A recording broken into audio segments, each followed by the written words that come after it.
इस सवाल को आप किस प्रकार से लगाएंगे। सवाल में आपसे कह रहा है एक नाविक स्थिर जल में, उसकी जो चाल है नाव की वो 8 किलोमीटर प्रति घंटा है, और यहाँ पर आपको जो धारा की चाल दी हुई है वो आपको 3 किलोमीटर प्रति घंटा दी हुई है। सवाल में कह रहा है जल प्रवाह के अनुकूल नाव की चाल गुजरा है।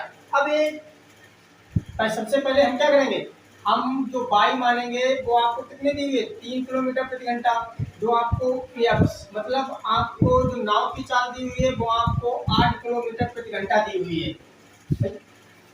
हम जो बाई मानेंगे वो क्या मानेंगे, धारा की चाल। मैंने आपको बताया था धारा की चाल आप क्या मानेंगे, बाई मानेंगे।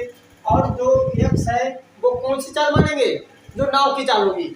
हम कहें अगर नाव की चाल 8 किलोमीटर प्रति घंटा है तो धारा की चाल कितनी है, 3 किलोमीटर प्रति घंटा है। सवाल में पूछ रहा है जल प्रवाह के साथ नाव की चाल ज्ञात कीजिए। जल प्रवाह के साथ मतलब अनुकूल कह रहा है आपसे सवाल में, तो अनुकूल का मतलब होता है उसके साथ, मतलब जिधर धारा जा रही है उधर ही क्या जाएगी, नाव जाएगी। तो आपको पता है अगर जिधर धारा जाती हो मतलब जिधर पानी बह रहा है और उसी दिशा में अगर हम तैरे या नाव चलाएंगे तो नाव की चाल क्या होगी, और तेज हो जाएगी।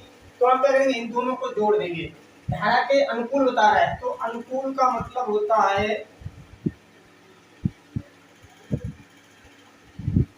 धारा के साथ होता है, मतलब धारा की दिशा में होता है। तो इन दोनों को हम क्या करेंगे, जोड़ देंगे। x प्लस वाई बराबर कितनी हो जाएगी, 11 किलोमीटर प्रति घंटा। ये इसका क्या हो जाएगा, उत्तर हो जाएगा। मतलब अब इस प्रकार के सवाल होंगे तो आप आसानी के साथ लगा सकते हैं। आपको अगर ये वीडियो बढ़िया लगे तो चैनल को सब्सक्राइब जरूर करिएगा। तो इस सवाल को आप किस प्रकार से लगाएंगे। अब इस सवाल में आपसे क्या कह रहा है, जो धारा की चाल आपको दी हुई है वो आपको 2 किलोमीटर दी हुई है, और धारा की चाल अगर आपको 2 किलोमीटर दी हुई है तो आप क्या मानेंगे, बाई बराबर कितना लिखेंगे, 2। अब जो नाविक शांत जल में है, जो नाव है वो नाविक है वो कई किलोमीटर प्रति घंटा चला लेता है, सवाल में बता रहा है आपको। मतलब एक्स मानेंगे, एक्स कितने किलोमीटर, 5 किलोमीटर प्रति घंटा के हिसाब से नाव शांत जल में चला लेता है।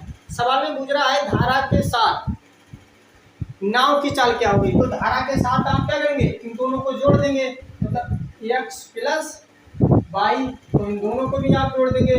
5 और 2 7 किलोमीटर प्रति घंटा। ये इसका क्या जाएगा, उत्तर हो जाएगा।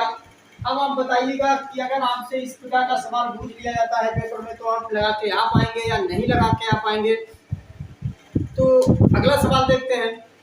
तो इस सवाल को आप किस प्रकार से लगाएंगे। सवाल में कह रहा है यहाँ पर भी आपको जो धारा की चाल दी हुई है, मतलब आपको जो बाई की चाल दी हुई है वो आपको 3 किलोमीटर प्रति घंटा दी हुई है, चला सकता है। तो आप क्या मानेंगे, एक्स मानेंगे, वो आपको 5 किलोमीटर दी हुई है। अब यहाँ पर आपसे कह रहा है धारा के अनुकूल, और धारा के अनुकूल मैंने आपको क्या बताया था, धारा के साथ। तो इन दोनों को आप क्या करेंगे, जोड़ देंगे, मतलब एक्स प्लस वाई बराबर, तो इन दोनों को भी जोड़ देंगे, कितना हो जाएगा 8 किलोमीटर प्रति